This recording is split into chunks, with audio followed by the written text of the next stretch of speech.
नमस्कार, मैं रेणुका शाह ने क्राइम पेट्रोल के इस नए अध्याय गुमराह बचपन में आपका स्वागत करती हूँ। जीवन हमारी यादों का पुलिंदा होता है। इनमें से कुछ यादें अच्छी होती हैं तो कुछ बुरी भी, जिन्हें हम भूल जाना चाहते हैं। लेकिन कुछ यादों को हम भूलने के बजाय एक सबक की तरह जीवन भर अपने जहन में रखते हैं। ऐसे सबक हमें जिंदगी के किसी भी मोड़ पर मिल सकते हैं, लेकिन बचपन में मिले कुछ सबक हमारे जीवन की दिशा तय करते हैं। चीजों के प्रति हमारे नजरिए हमारी प्रतिक्रियाओं को तय करते हैं। ये सच है कि अपनी जिंदगी पर हम सभी पूरा नियंत्रण चाहते हैं, लेकिन जिंदगी तो अप्रत्याशित है और अप्रत्याशित चीजें कभी अच्छी होती हैं तो कभी बुरी। जो चीज अप्रत्याशित नहीं है वो है बुरी चीजों के लिए हमारी प्रतिक्रिया, जिसे नियंत्रित करना हमारे हाथ में होता है। अक्सर जब ये प्रतिक्रियाएं अनियंत्रित हो जाती हैं, तो चौंकाने वाले अपराध सामने आते हैं। ऐसे अपराध जिन्हें समझना और सुलझाना दोनों ही टेढ़ी खीर जैसा होता है।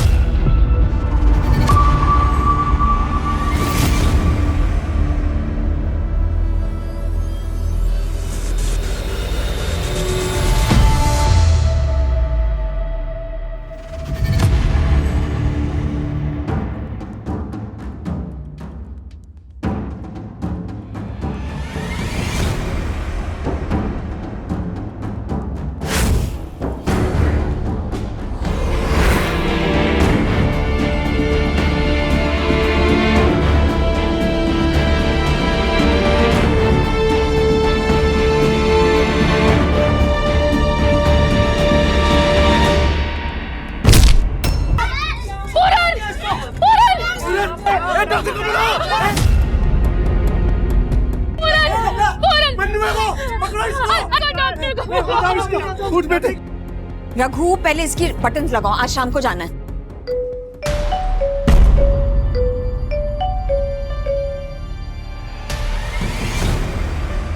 हेलो, हाँ जी मैडम, आपका सूट तैयार है, एकदम रेडी है जी, आप शाम को आके ले जाना। हाँ जी, वो मनु ने पूरन का सर फोड़ दिया, सब घेरे खड़े हैं उसे। रघु, संभाल लेना। चल चप्पल पे।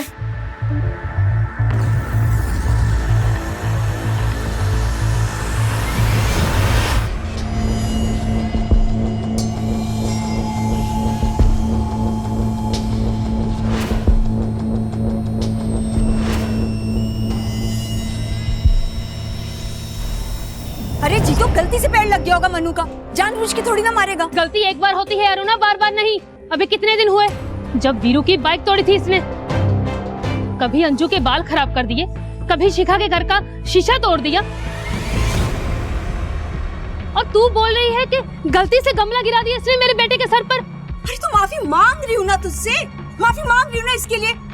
बच्चा है, माफ कर दे। बच्चा नहीं है ये, बल्कि अपने भगौड़े बाप पे गया है, जो हमारे चिट फंड के पैसे लेकर भाग गया। भागे नहीं है वो तो कहाँ है पिछले 1 साल से? कहाँ है तेरा पति विमल? जीतो, देखो जो हुआ है बच्चे से हुआ है, अब उसे फांसी पे लटकाओगी क्या? अरुणा, तुम बच्चों को लेकर घर पे जाओ।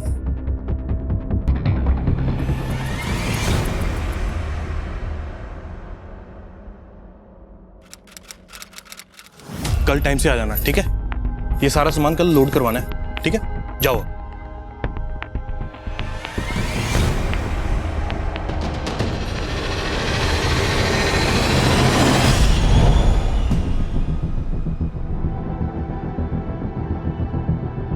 ओ वीरे, लगता है लॉटरी वॉटरी लग गई है तेरी। ओ पार्टी शार्टी दा कर दे। ये रख दो। क्या हुआ, आप परेशान लग रहे हो? तुम तो जानती हो कि पैसों के साथ मेरी किस्मत अच्छी नहीं है। अब तो लग रहा है कि ऐसे फिजूल में ये चिट फंड की जिम्मेदारी ले ली। आप चिंता मत करो, मैं इसे संभाल के रखूंगी।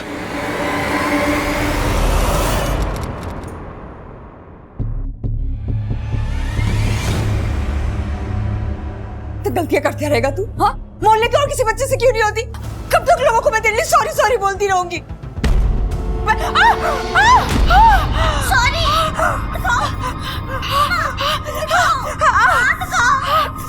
सारा कर रहे क्या?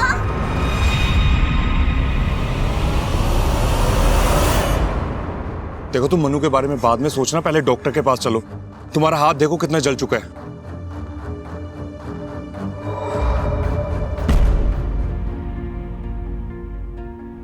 अगर मन्नू के पापा यहाँ होते ना तो मन्नू कभी इतना नहीं बिगड़ता। अब मैं काम संभालू, बच्चों को देखूं या फिर मन्नू पे नजर रखूं। अब ना, अगर विमल यहाँ पे नहीं है तो क्या हुआ? मैं हूं ना। तुम्हें कोई भी प्रॉब्लम आती है ना, मुझे बताओ, मैं सब संभाल लूंगा। और रही बात मनु की, मैं करता हूँ कुछ।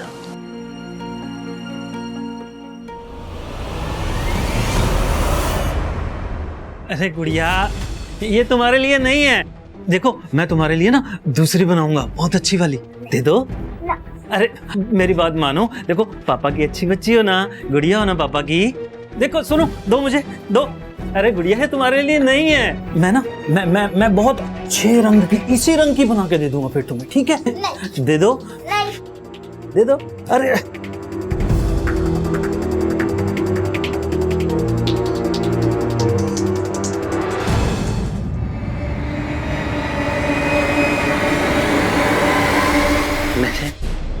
ये तुम्हारे लिए बनाया है मैंने मितू। तुम पे बहुत सुंदर लगेगा, है ना? पहनोगी ना? ये पहन के ना बहुत बहुत सुंदर लगोगी तुम। हाँ, बहुत सुंदर लगोगी तुम। मैंने बनाया है, मैंने।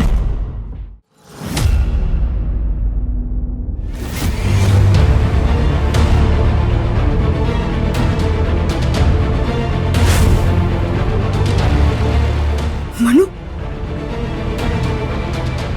ये गन कहां से आई तेरे पे?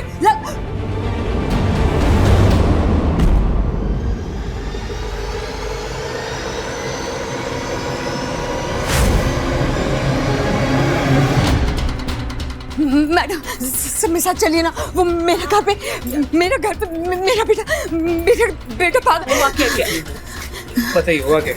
मेरा बेटा है ना, वो उसके पास गन है सर। मैं जब दुकान से घर वापस गई ना तो वो मेरी बेटी के ऊपर गन तान के खड़ा था सर। आप लोग मेरे साथ चलिए, वरना वो पता नहीं क्या कर देगा। चलिए ना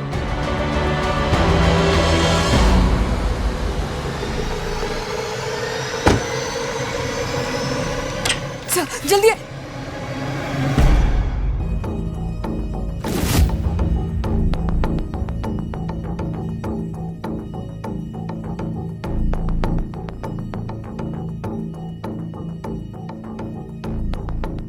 असली है सर, यही है आपका बेटा मन्नू। जी।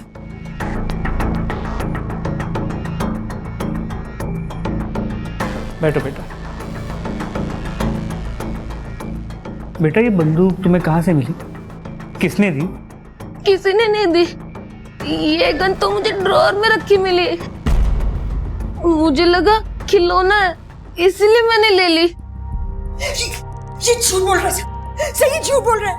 अभी इसी गन से ये मुझे और अपनी बहनों को मारने वाला था और अब कह रहे कि खिलौना थी। माँ, सच में मुझे यही लगा कि वो बस एक खिलौना है। मैंने तो रिंकी और मीतू के साथ खेलने के लिए लिया उसे। आई एम सॉरी माँ। शांत हो बेटा, ऐसी चीजें है ना खेलने के लिए नहीं होती। अगली बार अगर ऐसी कोई चीज मिले तो उससे दूर रहना, पक्का? प्रॉमिस? प्रॉमिस।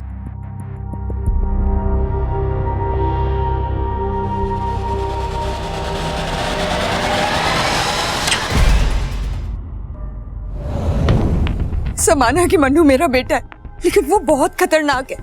आप उसे ऐसे अकेले छोड़ के नहीं जा सकते। छोड़ना तो हमें आपको नहीं चाहिए। इस तरह गैर कानूनी तरीके से आपने घर में बंदूक रखी हुई है। कहाँ से आई वो बंदूक? मुझे नहीं पता, शायद मेरे पति की होगी। बुलाइए अपने पति को। भाग गया सर, हम सबके चिटफंड के पैसे लेकर 1 साल पहले ही भाग गया। सर, मुझे नहीं पता कि मेरे पति का, वो 1 साल से गायब है।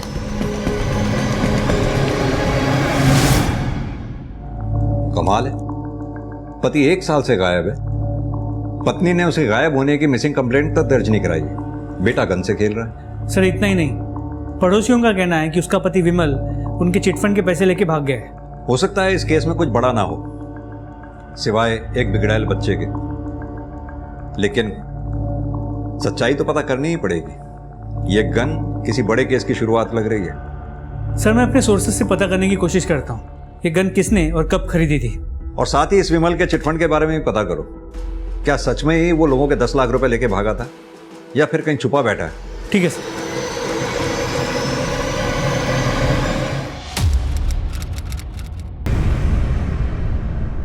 कौन है? कौन है वहां? कौन है? कौन है यहां? क्या हुआ? कोई था यहां पे? कोई था? हाँ। तुम भी ना? कोई नहीं, चलो आओ ना।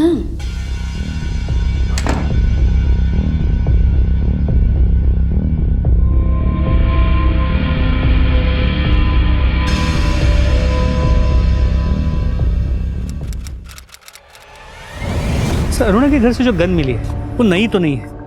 अगर नई होती तो ये जो अवैध रूप से गोली बंदूक का बिजनेस करते हैं इन्हें पता होता कहाँ से खरीदी, कब खरीदी, लेकिन उन्हें इस बंदूक के बारे में कुछ भी नहीं पता। तो फिर क्या वो गन विमल ने खरीदी थी? विमल ने खरीदी थी या नहीं ये कहना मुश्किल है, लेकिन जब विमल का बैकग्राउंड चेक किया तो सस्पिशियस बात सामने आई। 1 साल पहले जब विमल गायब हुआ था मोहल्ले के चिटफंड के 10 लाख रुपए उसके पास थे और उसके बाद विमल को किसी ने नहीं देखा। उसकी बीवी अरुणा जैसे तैसे अपने 3 बच्चों को पाल रही है। और अरुणा का बेटा वो मन्नू, उसके बारे में कुछ पता चला? सर मन्नू ने तो पूरे मोहल्ले के नाक में दम कर रखा है, किसी से नहीं डरता, पर जब से बाप गायब हुआ है तब से हाथ से छूट गया। मैंने उसे समझाया तो है, तो देखते हैं क्या असर होता है।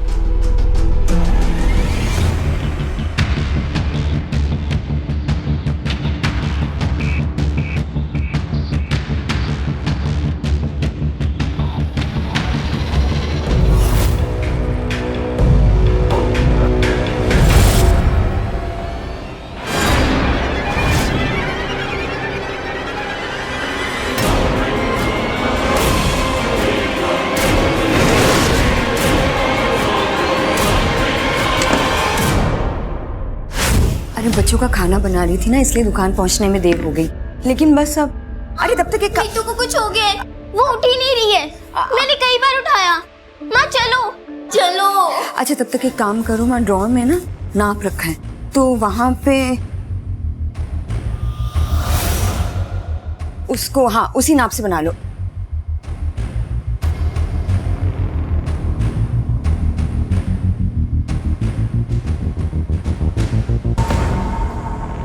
मीतू, मीतू, मीतू, मीतू। अरुणा का डर आखिरकार सही साबित हुआ था। उसकी बेटी मीतू की जिंदगी शुरू होने से पहले ही खत्म हो गई थी। कौन था उसकी मौत का जिम्मेदार?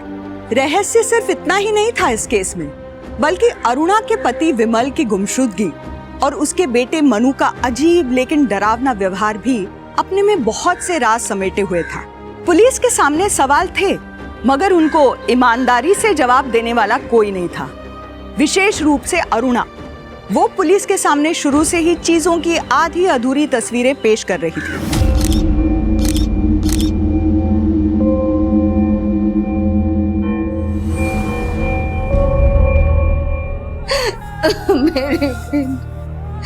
मेरे नहीं, मेरी मीतू, नहीं मेरी बच्ची को मत लेके जाओ। मीतू, मीतू आँख खोल, मीतू नहीं, मीतू नहीं।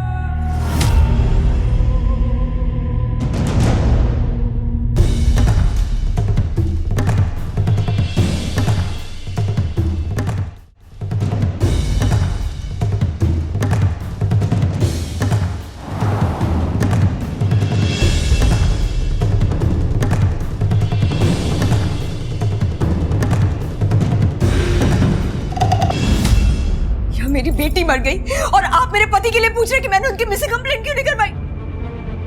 सवाल तो पूछना पड़ेगा अरुणा। 1 साल पहले तुम्हारा पति गायब हुआ था, उसके बाद तुम्हारे बेटे को घर के अंदर से गन मिलती है और अब मीतू की हत्या, वो भी घर के अंदर। तीनों कोइंसिडेंसेस नहीं हो सकते। मैं विमल का सच नहीं जानती हूँ सर।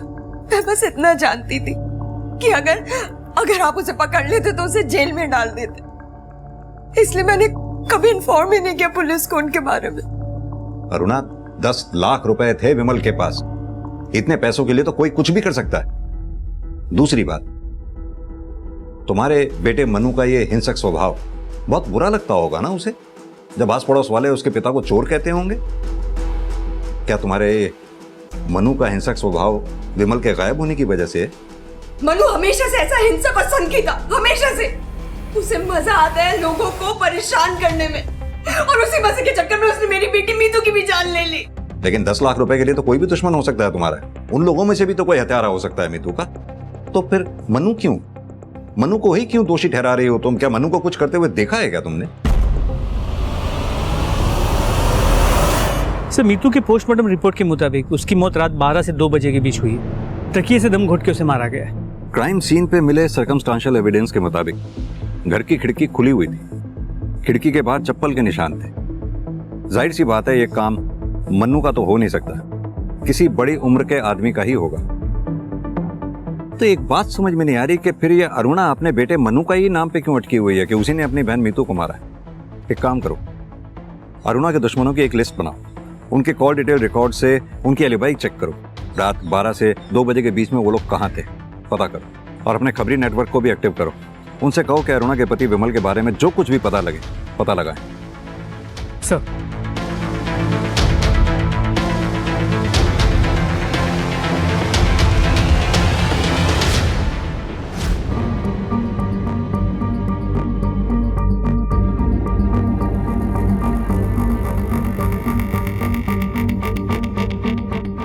सर, सर ये जूते का प्रिंट 7 या 8 नंबर का लगता है।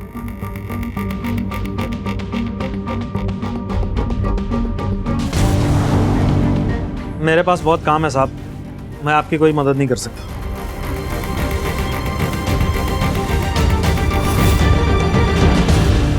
तुम्हारे यहाँ तो सब बड़ों के कपड़े हैं, ये बच्चे के कपड़े यहाँ कैसे हैं? ये मेरा पर्सनल है साहब, मैंने अपनी बेटी के लिए बनाई है। और ये चप्पल नहीं खरीदी है? चप्पल नहीं खरीदना जुर्म है क्या? साइज क्या है? पता नहीं, दुकान में पहन कर देखी, फिट आ गई तो मैंने खरीदी। करण, ये रघु और अरुणा, इन दोनों की इक्वेशन के बारे में एक एक चीज पता करो। पहले हमें लगता था कि अरुणा ही हमसे कुछ छुपा रही, अब तो ये रघु, ये भी डाउटफुल है। नई चप्पलें खरीदी हैं, खुल के बात करने को तैयार नहीं। जल्द से जल्द केस सॉल्व करो भाई। पहले ही हमारे ज्यूरिसडिक्शन में 2 केसेस अनसॉल्व्ड हैं। एक में किलर फरार है, दूसरे में यही क्लियर नहीं है कि सुसाइड है या मर्डर, और अब ये तीसरा मीतू का केस। जल्दी अगर सॉल्व नहीं किया ना तो मीडिया आसमान सिर पे उठा लेगा। सर, मैं जल्द से जल्द पता करने की कोशिश करता हूँ।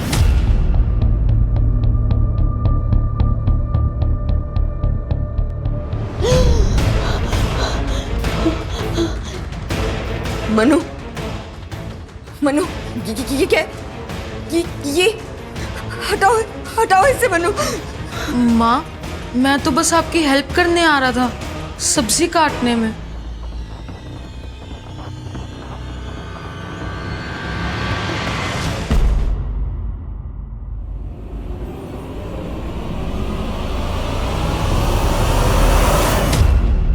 देवेद, तुम्हें यहाँ नहीं आना चाहिए था। तुम जानते नहीं हो मनु स्कूल से आने वाला है, अगर उसने तुम्हें यहाँ देख लिया तो पता। मनु से इतना डरती क्यों तुम? बच्चा है वो। बच्चा नहीं है, राक्षस है, राक्षस, जिसे मैंने जन्म दिया है। पुलिस उसे लेके नहीं गई ना, तुम देखना, तुम देखना, एक दिन वो मुझे और इनकी, हम दोनों को मार डालेगा। वो मार देगा, हम दोनों को भी मार देगा। वो परेशान मत हुआ, सब ठीक हो जाएगा। एक रास्ता है अभी भी।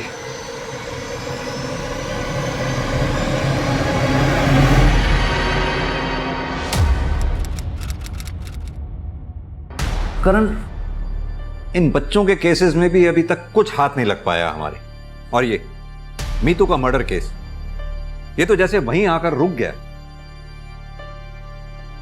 कुछ तो है जो हम मिस कर रहे हैं। सर मैम रुकिए रुकिए, आप कहाँ जा रहे हैं? सर मेरे को सच पूजा आने दो। सर मेरा मनु कहीं गायब हो गया है। गायब हो गया? वो मार देगा, हम दोनों को भी मार देगा वो। अरुणा परेशान मत हुआ, सब ठीक हो जाएगा। एक रास्ता है अभी भी। सर अब मैं इसे नहीं संभाल सकती, हाथ से निकल गया है मेरे। आज भी सिर्फ बेहोशी की दवा दी है तब यहाँ ला पाई हूँ। आपने अच्छा किया, अच्छों को सुधारा है हमने, इसे भी सुधार देंगे। आराम से घर जाइए आप।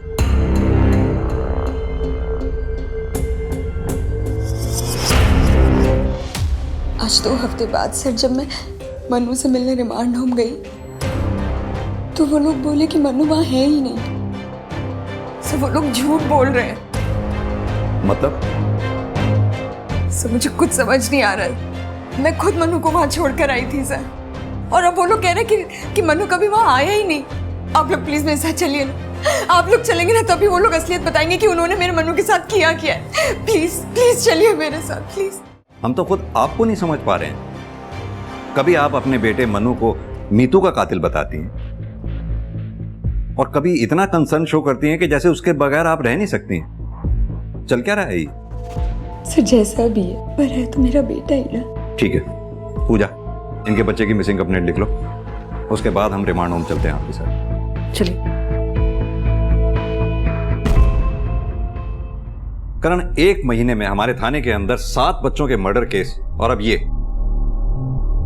Missing case. This is really sad. Sir अगर बच्चा यहाँ होता तो मैं क्यों झूठ बोलता कि वो यहाँ नहीं है? इससे तो मैं 2 घंटे पहले ही मिला हूँ, और वो भी पहली बार। सर ये झूठ बोल रहा है, जरूर इसने मनु को कुछ किया है। आप लोग मेरा विश्वास कीजिए सर, मैं झूठ क्यों बोलूंगी? मैं और देवेंद्र 3 हफ्ते पहले मनु को खुद यहाँ छोड़ने आए थे। अगर आपको यकीन नहीं होता तो आप देवेंद्र से पूछ लीजिए ना। सर मैं आपसे कह रही हूँ, ना तो आप मेरे पति की बातों का भरोसा कीजिए और ना ही उस चुड़ैल अरुणा की बातों का। कहना क्या चाहती हैं आप? देवेंद्र को पूरी तरह अपने जाल में फंसा कर रखा हुआ है उस औरत ने। वो उसके कहने पर कुछ भी कर सकता है। मनु से तो वो छुटकारा चाहती ही थी, और देवेंद्र से अच्छा इंसान कौन मिलता उसे इस काम के लिए? आखिर जिस इंसान ने अपने बच्चे को मारने से पहले नहीं सोचा, वो अरुणा के बच्चे को मारने से पहले क्या सोचेगा? अपने बच्चे को मारने से पहले नहीं सोचा मतलब?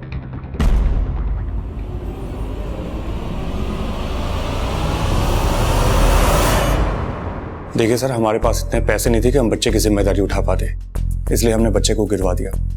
और वो बावली बबीता इसे मर्डर बोल रही है। हमने सुना है तुम्हारे और अरुणा के बीच में कुछ। नहीं सर, ऐसा कुछ नहीं है।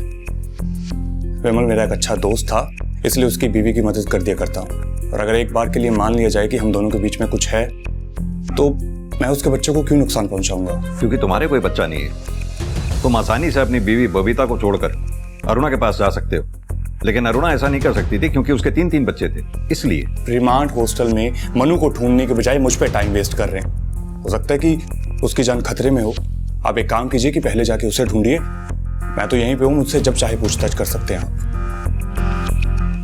करण, एक ही घर में पहले पति गायब होता है, फिर बेटी का मर्डर होता है, और अब बेटा गायब हो जाता है। कुछ तो बड़ा क्राइम हुआ है इस फैमिली में। सर, शेरपुर गांव में से रघु की बीवी के बारे में पता चला है।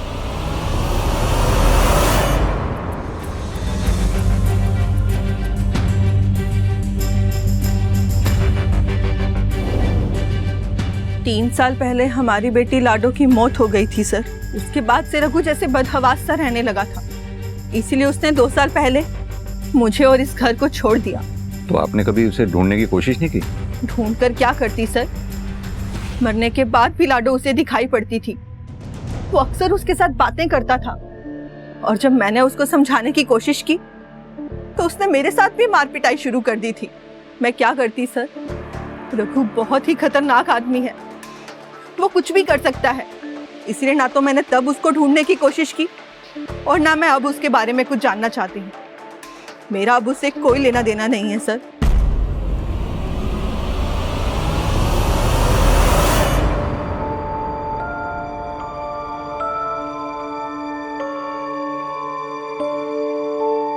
ये कौन है पापा? मेरी लाडो जैसी एक और गुड़िया, बिल्कुल मेरी लाडो जैसी प्यारी। झूठ, आपकी लड्डू जैसी कोई प्यारी नहीं हो सकती, ये भी नहीं। अच्छा, रुक बदमाश।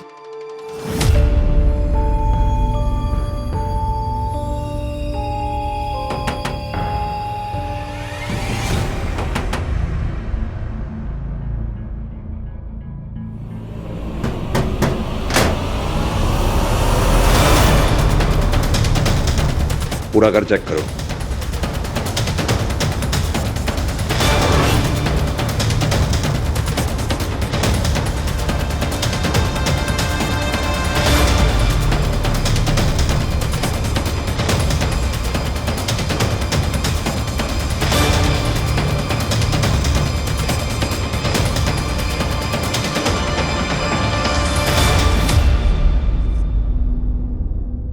इन सारी बच्चियों में मैं अपनी लाडो को ढूंढता था,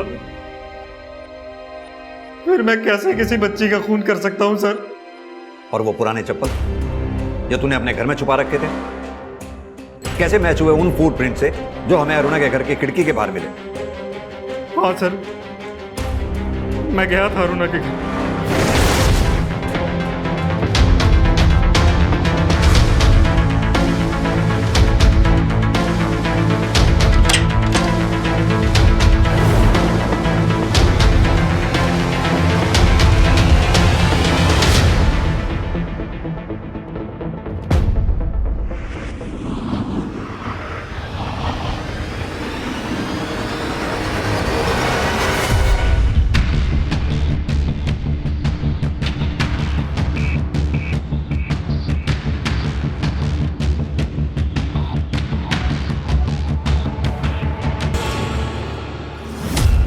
उस रात मैंने वो ड्रेस रखी और मैं बाहर निकल गया। मुझे तो सर ये भी नहीं पता कि मीतू उस समय तक जिंदा भी थी या नहीं।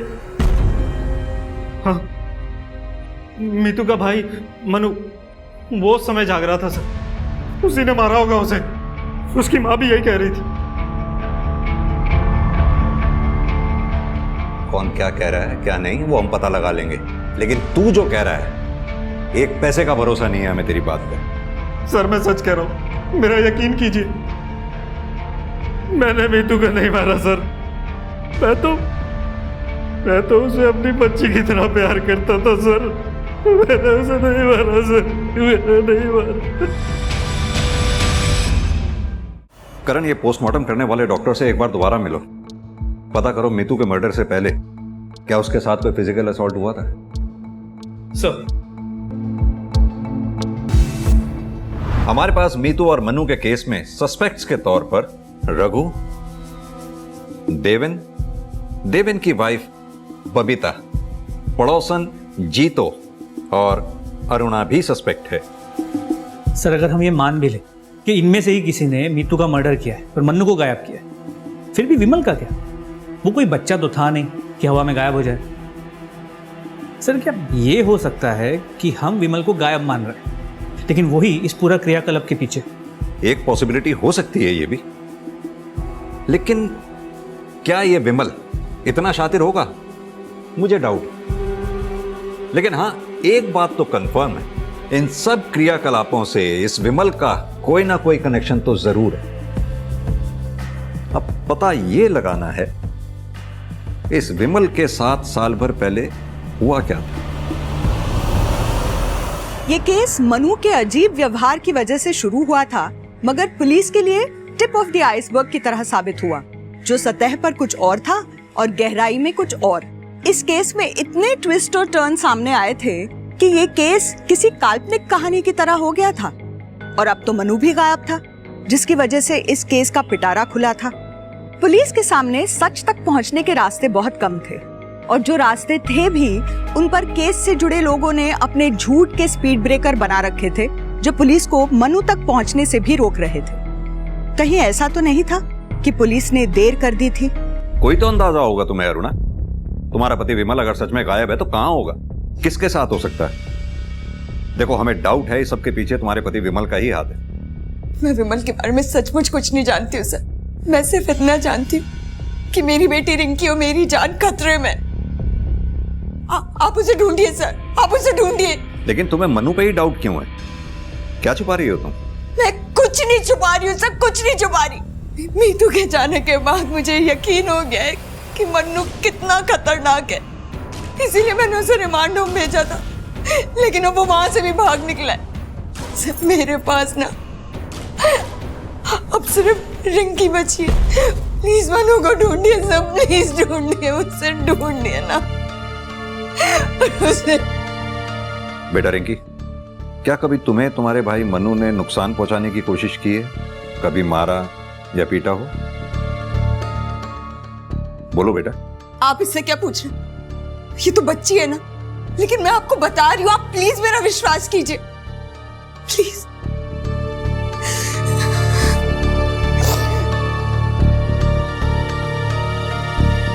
सर, रिमांड होम का सर्च वारंट आ गया। करण, एक कांस्टेबल की ड्यूटी लगाओ इस घर पे नजर रखने के लिए, ताकि अगर मनु आए तो फौरन इन्फॉर्म करे। सर।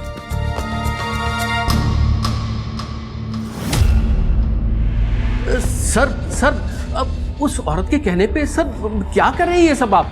सर, पुलिस रेड का पता चलते ही मेरे हॉस्टल की इमेज तो मिट्टी में मिल जाएगी सर। खड़े रहिए।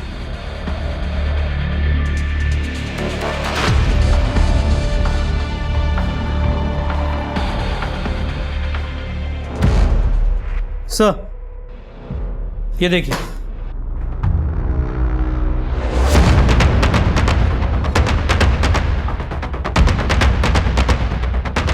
क्या है ये? Sorry sir. दरअसल सर, मनु की माँ उसको यहाँ छोड़ गई थी और मनु सर भाग गया यहाँ से। हॉस्टल की रेपुटेशन खराब ना हो सर, इसलिए मैं झूठ बोलता रहा। सर वैसे मनु सर हमारे काबू करने की चीज नहीं था सर। एग्जैक्ट लास्ट टाइम बताइए जब मनु यहाँ रिमांड होम में दिखा था। सर कोई 8 दिन पहले। अगर मनु यहाँ से 8 दिन पहले भागा है तो ज्यादा दूर तो गया नहीं होगा, क्योंकि उसके पास पैसे वैसे तो थे नहीं। पैदल चलकर कहां तक जाएगा? एक काम करो, मनु की फोटोग्राफ आसपास के एरिया में सर्कुलेट करवा दो। कोई तो होगा जिसने उसे देखा होगा। जी सर। Excuse me. हेलो। अच्छा, ठीक है सर। एक इन्फॉर्मेशन मिली, मन्नू जिस स्कूल में पढ़ता था उसी स्कूल में आदित्य भाटी भी पढ़ता था। 1 साल पहले तक मनु भी बाकी बच्चों की तरह ही था, मगर जब से उसके फादर गायब हुए तब से वो काफ़ी बदल गया था और उसने लड़ना झगड़ना भी कुछ ज़्यादा शुरू कर दिया था और स्कूल तो ऑलमोस्ट आना बंद ही कर दिया था। आप 8 महीने पहले यहाँ प्रोमोट होकर प्रिंसिपल बने। दरअसल मेरे से पहले जो यहाँ पे प्रिंसिपल थे उन्हें रिज़ाइन करना पड़ा, क्योंकि हमारे यहाँ पर एक बच्चे की मौत हो गई थी 8 महीने पहले।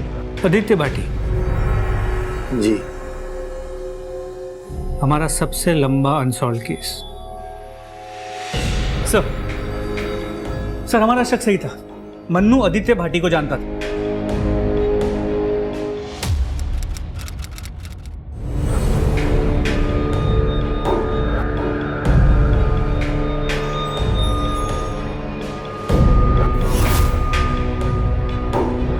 और सर सिर्फ आदित्य भाटी नहीं, 6 महीने पहले एक लड़की गायब हुई थी, प्रिया शर्मा, बाद में जिसकी हमें बॉडी मिली थी।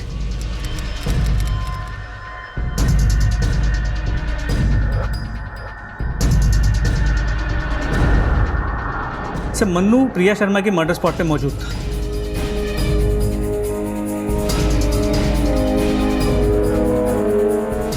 आदित्य भाटी मन्नू के साथ स्कूल में पढ़ता था और प्रिया की डेड बॉडी भी हमें जहां से मिली वो क्राइम स्पॉट मन्नू के घर के पास था।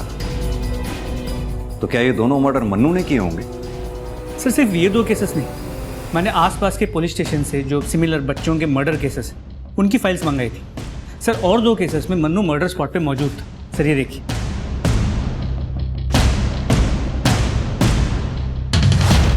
ये तो ऐसा लग रहा है ये मन्नू पिछले 1 साल में जहां जहां भी गया है वहां बच्चों की मौतें हुई। और सर हमने दोबारा चेक किया, मीतू के साथ कोई फिजिकल असॉल्ट नहीं हुआ था। तुम पहले से जानती थी इस बारे में कि मन्नू ने ही मीतू को मारा है? सर मैं तो आज भी यही कह रही हूँ कि मनु ने ही मीतू को मारा है, लेकिन आप जिन बच्चों की बात कर रहे हैं उनके बारे में मुझे कुछ नहीं पता। तुम्हें समझ नहीं आ रहा है क्या? न जाने कितने मासूम बच्चों की जान जा चुकी है। अब तुम ये चाहती हो किसी और के बच्चे को तुम्हारा बेटा मनु मीतू की तरह मार डाले? सर मैं सच में बच्चों के बारे में कुछ नहीं जानती हूँ, लेकिन हाँ ये जरूर है कि मनु ने ही मेरे पति के साथ कुछ किया है। उसने खुद मुझसे कहा था जब पापा वापस ही नहीं आएंगे तो सिंदूर क्यों लगा रही हो?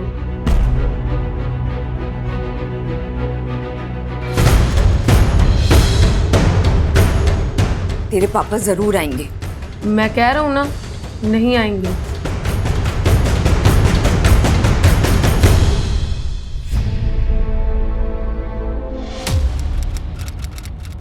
तुमने हमें पहले क्यों नहीं बताया? सर मुझे लगा कि बच्चा है, अपने बाप से नाराज है इसलिए ये कह रहा है, लेकिन जब उसने मीतू को। क्या अब भी कुछ ऐसा है जो तुम छुपा रही हो? करण, मन्नू ये रिमांड होम से निकलने के बाद सबसे पहले यहाँ ये ज्ञान ज्योति के बड़े नाले पर देखा गया, उसके बाद वो यहाँ शिवगंज में देखा गया, उसके बाद यहाँ ब्रिज पे। सर लास्ट में उसे देखा गया था जेके स्कूल के पास पुलिया पे। ये जेके स्कूल तो मन्नू के घर से कोई 100-200 मीटर की दूरी पे है ना? जी सर। इसका मतलब मन्नू स्कूल से घर जा रहा था। करण, स्निफर डॉग बुलवाओ। We need to be sure कि मन्नू स्कूल से सीधा घर गया था।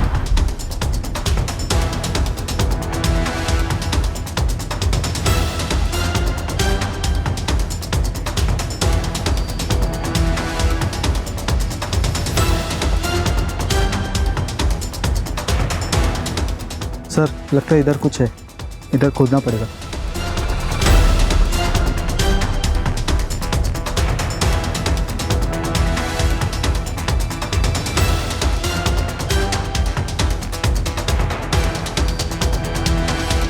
एक मिनट, हाथ से हटाओ।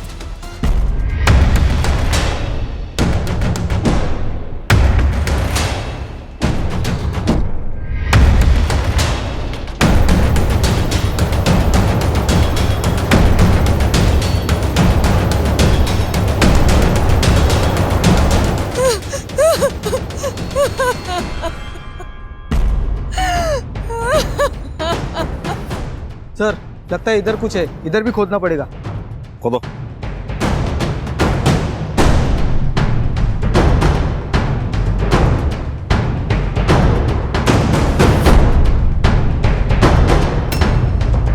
एक मिनट, हाथ से हटा।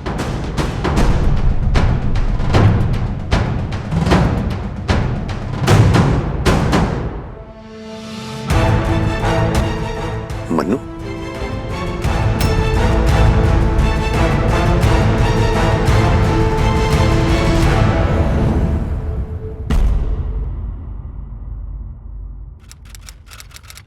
नहीं छोड़ो मुझे। पापा पापा गेट खोलो, मत मारो मम्मी को। पापा गेट खोलो, पापा गेट खोलो। हाँ क्या है, क्यों चिल्ला रहे हो? हाँ जाओ यहाँ से। मनु, इतनी हिम्मत हो गई कि तू अपने बाप पे हाथ उठाएगा? हाँ बाप पे हाथ उठाएगा? यही सिखाया मैंने तुझे, यही सिखाया मैंने तुझे।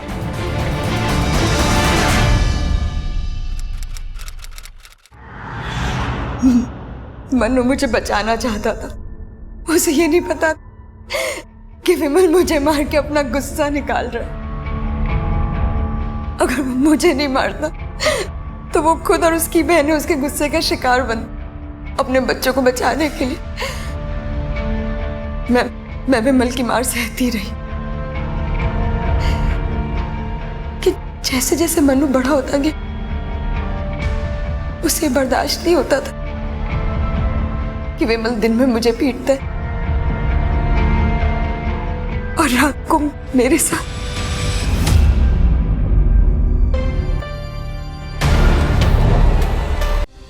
विमल को रोक नहीं सकती थी और मनु को समझा नहीं सकती थी मैं। काश के इन दोनों में से कोई एक काम तुमने किया होता तो मनु अपने पिता को गोली नहीं मारता। विमल की डेड बॉडी से जो बुलेट हमें मिली तुम्हारे घर से जो गन हमें मिली थी उससे मैच करती है। हम ये भी जानते हैं तुम्हें पता है अपने पति की हत्या के बारे में। जी, मनु जब रिमांड होम से भागकर वापस आया था तब बताया था उसने।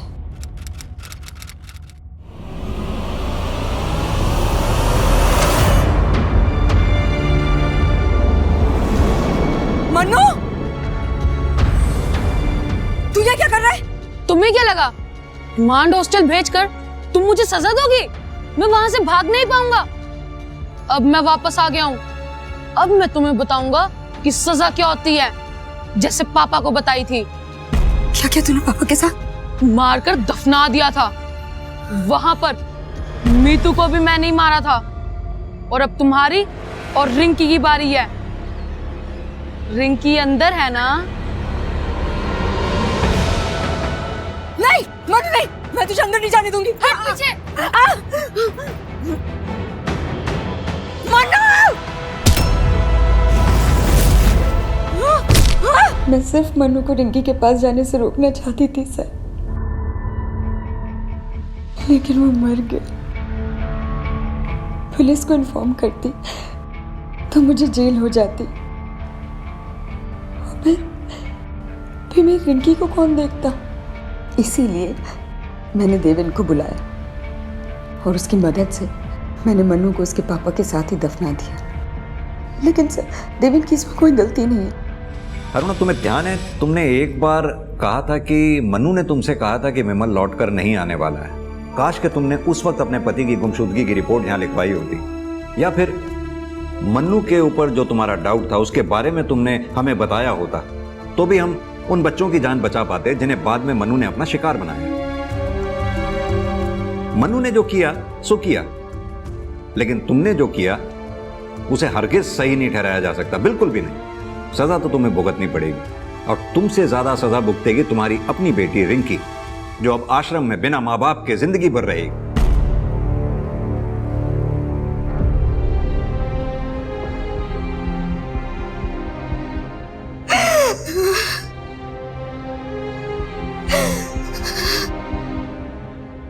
मनु ने बुराई को शायद इसलिए चुना था क्योंकि उसने बचपन से ही अपने पिता को अपनी माँ के ऊपर जुल्म करके भी बचकर निकलते हुए देखा था। और अरुणा ने भी उसे कभी ये समझाने की कोशिश नहीं की कि उसके पिता की हिंसा गलत थी। पिता की हिंसा और माँ का उस हिंसा को बर्दाश्त करना मनु के लिए हिंसा को एकदम नॉर्मलाइज कर रहा था। और अंत में उसने हिंसा को ही अपने जीवन का उद्देश्य बना लिया था। जब हम किसी की गलती को छुपाने की कोशिश करते हैं, मुद्दों के बारे में खुलकर बात नहीं करते हैं, तो हम खुद या तो अपराध की तरफ बढ़ रहे होते हैं या किसी और को अपराध की तरफ धकेल रहे होते हैं। तो अब मैं रेणुका शाहने आपसे विदा लेती हूँ। कल फिर मिलेंगे एक ऐसी ही कहानी के साथ जो आपको रखेगी सतर्क और जिंदगी को सुरक्षित। तब तक अपना और अपने परिवार का ख्याल रखिए और देखते रहिए क्राइम पेट्रोल सतर्क। जय हिंद।